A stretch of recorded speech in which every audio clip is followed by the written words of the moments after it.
کی ایجاد کو سرمایہ نظام کے مرہون منت نہیں کہہ سکتے اور نہ وہ اس کی مرہون منت ہے۔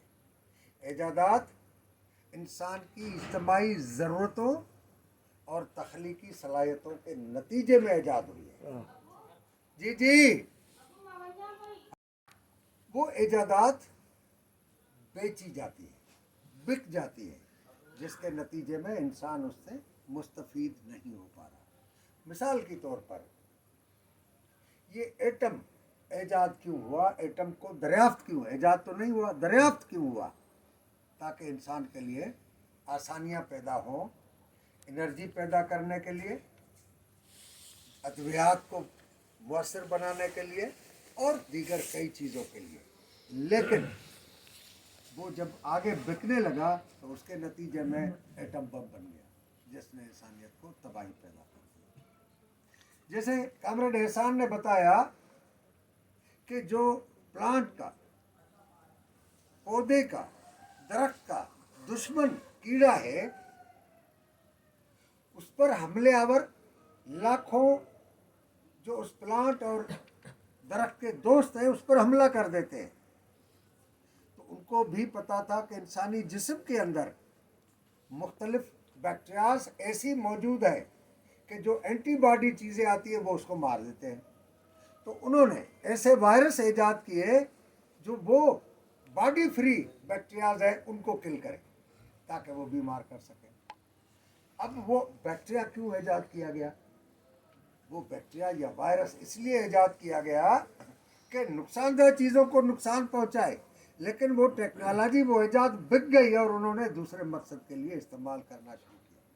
تو یہ جتنی ایجادات ہیں وہ انسان ذات کی اجتماعی تخلیقی صلاحیتوں اور سماجی ضرورتوں کے مطابق ایجاد ہوئی ہیں۔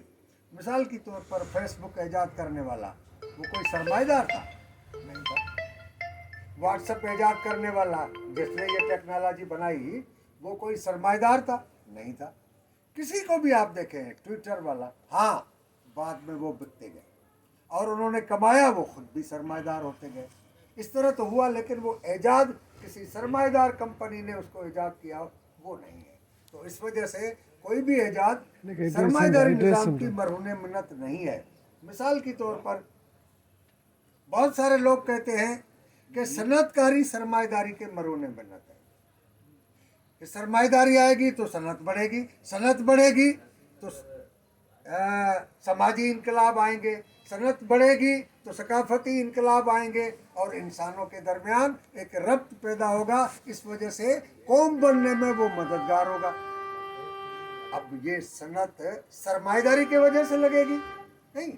سوویت یونین نے ثابت کیا کہ سرمایہ داری کے دور میں وہاں پر صنعت اتنی تھی کہ کل 17% آبادی کا صنعت سے وابستہ تھا۔ 17%۔ باقی لوگ زراعت اور مال مویشی اور چروائے تھے۔ لیکن اس سوشلسٹ انقلاب نے وہاں پر صنعتی ترقی 17 سے لے کر 37 تک اتنی کی کہ دنیا حیران رہ گئی کہ انہوں نے 20 سال میں اتنی ترقی کر لی کہ وہ امریکہ اور وہ ترقی یافتہ ممالک جہاں پر پہلے صنعتی انقلاب آئے تھے، جنہوں نے دنیا جہان کا لوٹ مار کر کے اپنے وسائل کو ڈیولپ کیا، ان کے برابر میں آ کے کھڑے ہو گئے۔ تو اس کی معنی کوئی بھی ایجاد جو ہے، کوئی بھی ٹیکنالوجی کو یا کوئی بھی دریافت کو ہم سرمایہ دارانہ نظام کے مرہون منت نہیں کہہ سکتے۔ جی کوئی اس پر سوال ہو تو بات کریں۔ تو میں اب آگے بڑھوں اپنی ٹاپک کی طرف۔ میرے دوستو، کمیونسٹ پارٹیاں دنیا کے اندر بین تھی اور دنیا کی کمیونسٹ پارٹیاں کچھ ایسے ادارے بناتی تھی جس کے نتیجے میں اپنے دوستوں کی تربیت ہو اور اس تربیت کے ذریعے آگے بڑھے، اور ان کو محسوس ہو رہا تھا کہ جس نظام کو قائم کر رہے ہیں اس نظام کے لیے صرف شعوری طور پر اس کو قبول نہ کریں بلکہ عملی طور پر زندگی بھی اس طرح ڈالیں، اور اس کے لیے انہوں نے اسٹڈی سرکل شروع کیے، کمیون شروع کی۔ کمیون یعنی یہ جو ہم سارے دوست ہیں یہ ایک جگہ رہے، ہم 3 دن 4 دن رہے، और उस 3-4 दिन में कोई दोस्त हैं जो हमें ट्रेनिंग दे रहे हैं कि आपने सोना किस वक्त है। ऐसा न हो कि एक सो रहे हैं और दूसरे जो है चीखे मार मार कर हंस रहे हो। एक तरफ लोग लाइट बंद कर रहे हैं कि यार लाइट के बगैर, लाइट के होते हुए नींद नहीं आती, और दूसरी तरफ जो है लोग बड़ी लाइटें चलाकर और मोबाइल पर गीत सुन रहे हैं या यूट्यूब सुन रहे हैं। नहीं, कि डिसिप्लिन हो कि लोगों के सोने का वक्त एक जैसा हो, उठने का वक्त एक जैसा। दूसरी बात, जब आदमी सोए तो एक दूसरे का ख्याल रखें। मैं एक वाकया सुनाता हूँ। हम कम्यून में थे, सर्दी का मौसम था। कामरेड इमाम अली नाजिश, एजाज गनी, मंसूर सईद, जफ़र असलम और 10-12 दूसरे दोस्त थे। कमरा एक था। सर्दी थी, कराची में भी उन दिनों में बहुत सर्दी आई हुई थी। अब मैं तो सोच रहा था कि यार सर्दी बहुत लगेगी, तो मैंने जाके कोने में सबसे पहले कब्जा कर लिया कि दरवाजे से दूर, ताकि मैं महफूज रहूं। बाकी लोग इस तरह। कामरेड नाजिश जो है उसने कहीं कब्जा नहीं किया। वो आखिर में उन्होंने देखा कि कौन सी जगह बची है, तो वो दरवाजे पर सोए। तो मंसूर गया और उन्होंने जाके एजाज करने का, नहीं कामरेड आप पहले ही दमे के मरीज, आप दरवाजे पर कैसे सोएंगे, ये सर्दी है बहुत। मुझे एहसास हुआ मैंने बहुत गलती कर दी। मैं सबसे नौजवान हूँ और सबसे पहले मैंने महफूज जगह पकड़ी हुई है। मैं उठा और कामरेड नाजिश से कहा कि आप सबसे मैं जवान हूँ, मैं ये सर्दी बर्दाश्त कर सकता हूँ, आप बर्दाश्त नहीं कर सकते। यानी उस कम्यून में ये सबक मिला कि ये नहीं होना चाहिए कि कब्जा गिरी। या फिर खाने में आपने देखा कम्यून में सिखाया जाता है कि खाने की डिस्ट्रीब्यूशन जब हो, हमने देखा कि हमने बाउल में चीज़ें रखी, दोस्त ने वहाँ से निकाला और अपनी प्लेट भर दी। ये नहीं सोचा कि मेरे साथ और दोस्त भी हैं, तो उनके लिए कुछ बचता है या नहीं बचता। जिस तरह शादियों में आपने देखा है हड़बोंग होती है कि इतनी प्लेट भर ली और आधा खाया और आधा छोड़ दिया।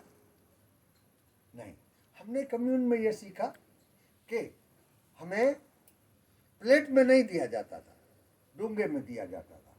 और डूंगे में निकालने का तरीका यह है कि एक आलू और एक बूटी निकाली, आगे बढ़ा दिया। अब मुझे पता है कि जितने लोग हैं उन सबका इसमें इंतज़ाम है, लेकिन मैं जो पहले खाऊं, जितना खा सकता हूं पहले निकालूं, बाद में ज़रूरत हो तो वो निकाले। इस तरह तमाम दोस्तों ने किया, और जब हम अगला राउंड आया तो जिसको जो ज़रूरत पड़ रही थी तो निकाल रहे थे, और उसके नतीजे में सबको एक जैसी चीज़ मिली। और सुबह को जब हम उठे तो उस वक्त हर एक को कहा गया कि अपना बिस्तर खुद लपेटना है।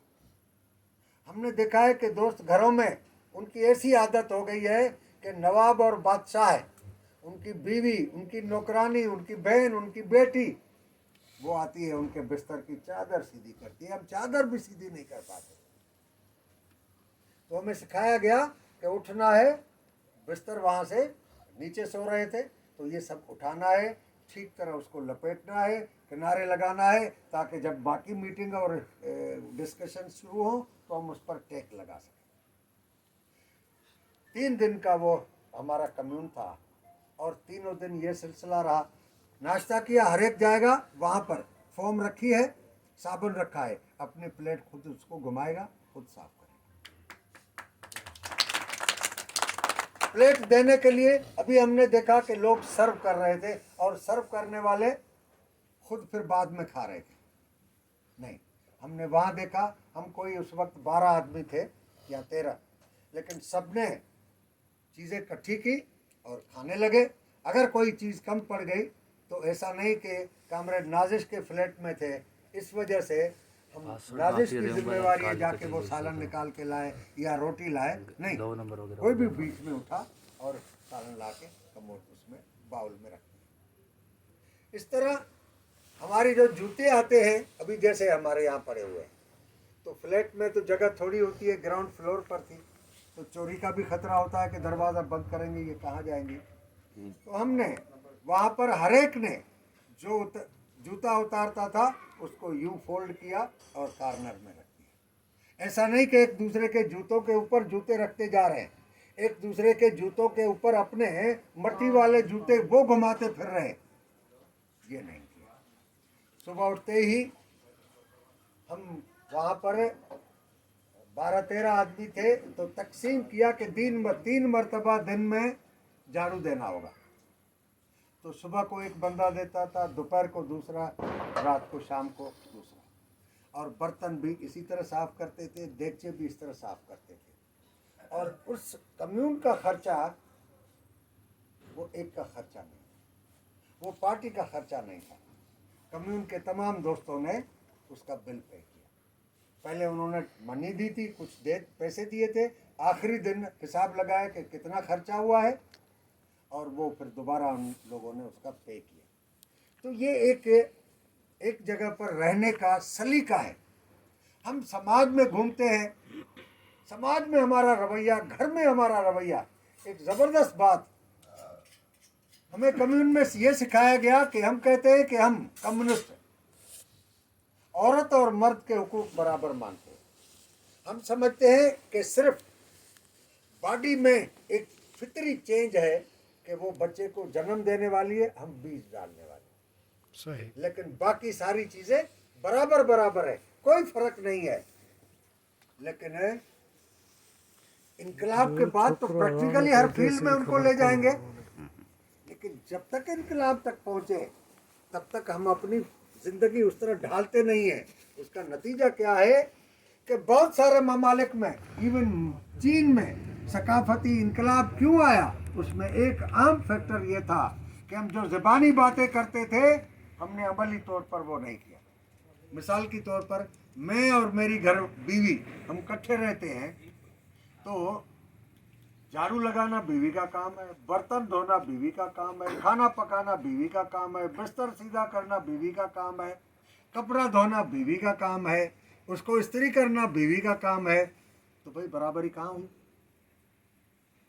हम बराबर तो नहीं हुए ना।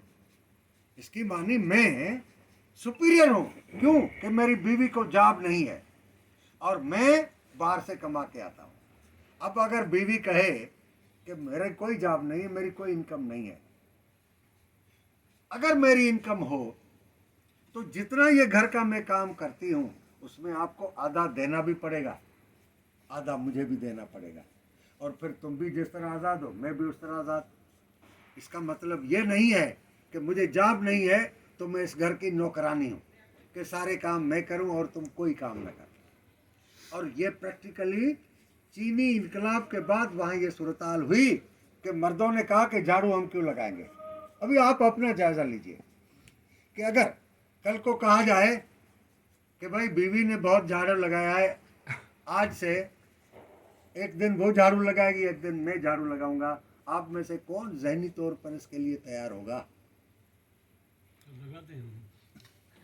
जिंदाबाद। अच्छी बात है, अच्छी बात है, अच्छी बात, अच्छी बात, ये होना चाहिए।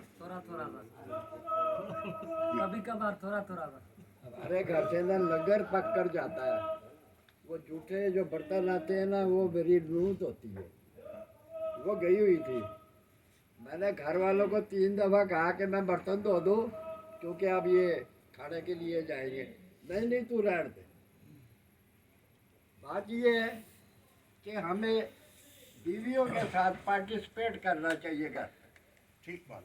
यानी देखें कि ये बीवी ने, बेटी ने या बहू ने आपसे क्यों कहा कि नहीं आप कैसे करेंगे, क्योंकि उनके जहन में बैठा हुआ है कि मर्द का ये काम नहीं है, ये औरत का काम है। मैं हैदराबाद आया शिफ्ट होकर, मैं बीवी के साथ सारा काम इकट्ठे करता था।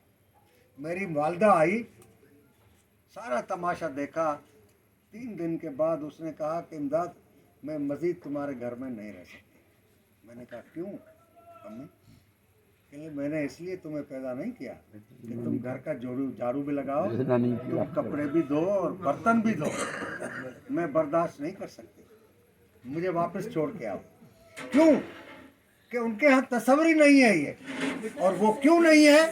वो बिल्कुल ऐसे ही कि औरत को जिस तरह रखा गया है वो उससे निकलने के लिए जल्दी तैयार नहीं होती। जिस तरह हमारे गांव गोट के देहात के मजदूर और किसान वडेरे को ताकतवर समझते हैं, बड़ी गाड़ी वाले को ताकतवर समझते हैं, और वो उसके सामने खड़े होने को तैयार नहीं है। कई हम उनको मिसालें देते हैं, वो शेर की मिसाल, वो हाथी की मिसाल कि कितने ताकतवर हैं, और उनको इंसान उठा के ले आता है और उसके जहन में ये डाल देता है कि मैं एक रस्से में बंधा हुआ हूँ और ये हंटर मास्टर जो है ये मुझे मारेगा, और वो पूरा हाथी बड़ा हो जाता है, लेकिन हंटर मास्टर के एक हंटर जमीन पर मारता है तो उसका पेशाब निकल जाता है, क्योंकि हाथी जो बचपन में उसके साथ हुआ वो जवानी में भी उसके जहन में घुसा हुआ है, वो नहीं निकलता। इस तरह औरत में भी ये चीज घुसी हुई है, मर्द में गुलामी घुसी हुई है, वो निकालने में वक्त लगेगा, कंटिन्यू प्रैक्टिस करनी पड़ेगी। लेकिन मैं वो जो बात कर रहा था कि आदमी को कम्यून में ट्रेनिंग मिलती थी, और उस कम्यून की ट्रेनिंग के नतीजे में हमने ये सीखा। अब दोस्तों से कहते हैं, हमने अपना जायजा लें कि सारा दिन जोराब से या चमड़े के जूत से या खुले पाँव चप्पल से हम घूमते हैं, हमारे पाँव में कितने बैक्टीरियाज आते होंगे, कितनी मिट्टी आती होगी। हम रात को सोने के वक्त अपना जायजा लें कि जोराब उतारें या जूता उतारें या चप्पल उतारें, कितने दोस्त हैं जो पाँव धोकर सोते हैं? बहुत कम। अच्छा, हम अपना हाथ खाने के वक्त धोते हैं, खाने के बाद न भी धोएं तो कोई नुकसानदार नहीं है, लेकिन खाना खाने से पहले धोना चाहिए। इसी तरह जब आप रात को सोते हैं उस वक्त हाथ मुंह धोना, ब्रश करना जरूरी है। हमारे कितने दोस्त हैं जो रात को सोते वक्त हाथ मुंह धोते हैं? वो सारे दिन का गर्द जो मुंह पर लगा रहा वो लेकर हम बिस्तर पर सोते हैं, और हमारा तकिया जो है वो बैक्टीरिया से भर जाता है। अब वो तकिए का खाल जो है वो रोजाना तो कोई नहीं धोता ना, महीने 2 महीने के बाद। बहुत सारे अच्छे घराने हैं 1 हफ्ते के बाद तब्दील करते होंगे। तो इस वजह से वो बीमारियां पैदा होती हैं, स्किन डिजीज होती हैं। हमारे दोस्त जो है कामरेड नाजिश ने एक दिन मैं वो चादर लपेट रहा था तो मुझे देखता रहा। जब मैंने लपेट के रखी तो उन्होंने कहा कि नहीं इसको खोलो। मैंने खोला, उन्होंने कहा इसमें पाँव तुम्हारा किस तरफ था? मैंने कहा अभी पता नहीं कि उस तरफ था या इस तरफ था। सराहना किस तरफ था? मैंने कहा ये भी मालूम नहीं। कहने लगे कि जब सो रहे थे तो तुम अपने पाँव का ये तला जो है अपने मुंह पर रखोगे? मैंने कहा नहीं। तो कहने लगे तुमने जो पाँव के नीचे चादर दबाई हुई थी वो पाँव का तला उसमें लग गया, अब तुम्हें उसका पता नहीं है। कल को सोओगे तो वही अगर हिस्सा तुम्हारे मुंह पर आ गया तो इसकी मानी सारा गंद तुम्हारे मुंह की तरफ आ गया, और अगर नहीं भी वही हिस्सा पाँव वाला हमेशा पाँव में रहता है और ऊपर वाला हिस्सा मुंह वाला तरफ जो है वो हमेशा वही रहता है, लेकिन इसको तुमने जब लपेटा है तो दोनों को वापस में मिला। लिहाजा इसको ऐसे लपेटना चाहिए, ऐसे नहीं लपेटना चाहिए, ताकि मुंह वाला हिस्सा मुंह के साथ फोल्ड हो, पाँव वाला हिस्सा पाँव के साथ फोल्ड हो। यानी सफाई सुथराई, डिसिप्लिन लाइफ, ये कम्युनिस्ट के लिए इंतहाई ज़रूरी है। और जब तक कम्युनिस्ट ये जिसको हम छोटी छोटी चीज़ें समझते हैं इसको समझकर अमली ज़िंदगी में नहीं गुजारेगा तो लोगों से क्या तवक्को रखें कि उनके अंदर भी डिसिप्लिन आएगा और ये चीज़ें समझेंगे।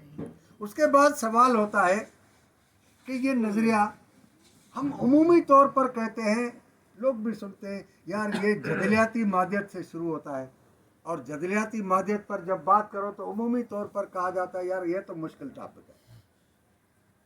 सियासत की बात करो, जदलियाती मादियत के फ़लसफ़े को छोड़ दो। जदलियाती मादियत मुख्तसरन अगर किसी को कहा जाए, क्योंकि लेनिन जब पार्टी बना रहे थे तो उस वक्त मुख्तलिफ ग्रुप्स को इकट्ठा किया गया 1898 में, और उस वक्त सबसे सीनियर कम्युनिस्ट जो था, जिसने रशिया में कम्युनिज्म के लिटरेचर को फैलाया और कम्युनिज्म की तरफ लोगों को मुतवज्जा किया, उसमें अहम नाम था प्लेखानोव का। प्लेखानोव को लेनिन अपना उस्ताद मानता है, और प्लेखानोव और लेनिन की उम्र में इतना फर्क था जितना मेरी और कामरेड साकिब की उम्र का फर्क है। उस कॉन्फ्रेंस में सब इकट्ठे हुए तो वहाँ ये सवाल हुआ कि ये, मैं बाकी चीज़ें छोड़ रहा हूँ, अपनी उस बात पर आ रहा हूँ कि ये मेंबरशिप का तरीक़ेकार क्या होगा। तो उसमें एक क्राइटेरिया लेनिन ने कहा कि मार्क्सिज्म लेनिनिज्म समझता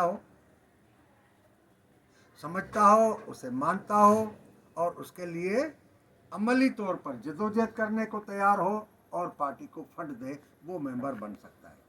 तो सबसे पहले ट्रॉट्स्की ने एतराज़ किया।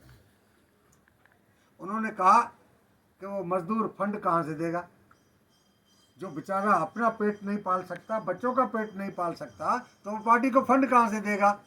तो उन्होंने कहा फिर पार्टी कौन चलाएगा, एक तो सरमाएदार सेठ चलाएंगे और वो कहेंगे कि हमारे खिलाफ इनकलाब करो।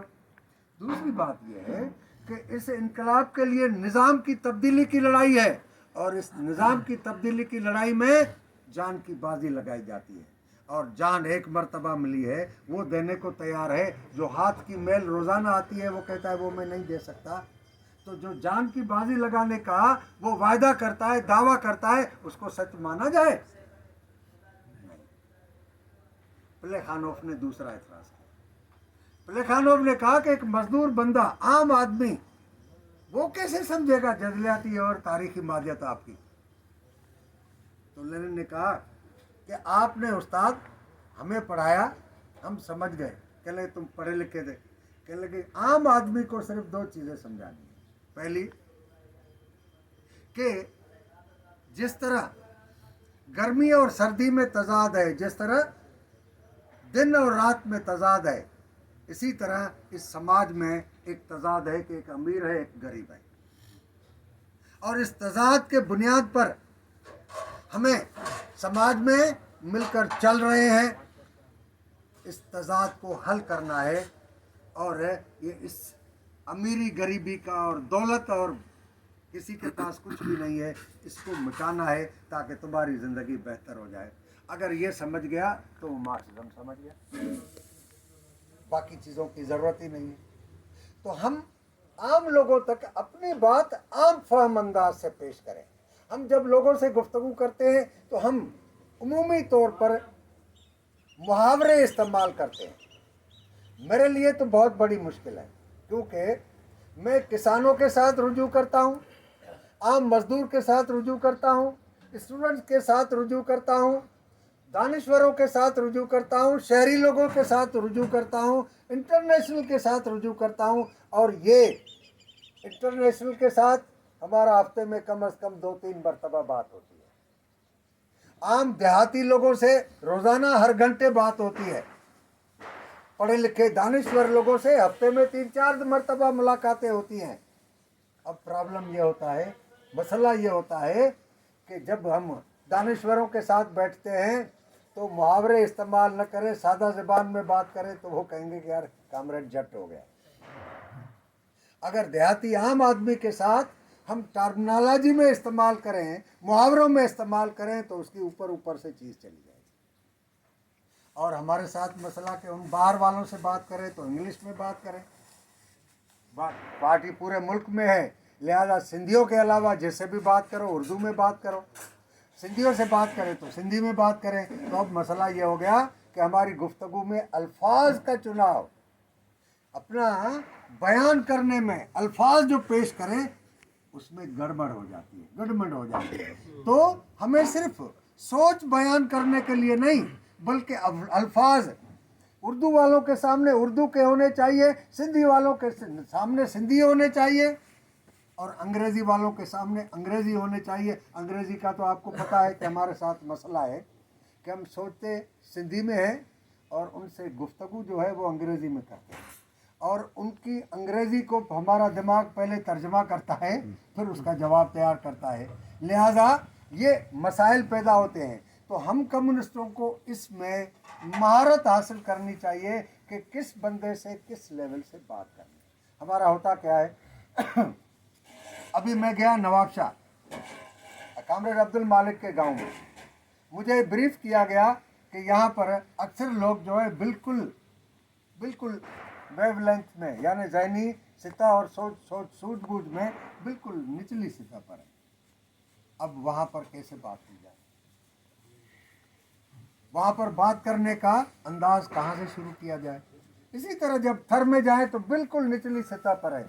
अगर हमने उनकी वेवलेंथ, उनकी ज़हनी सतह पर आकर अपने बयान नहीं किया, अपनी गुफ्तगू नहीं की, तो कोई हमारी बात समझ नहीं पाएगा।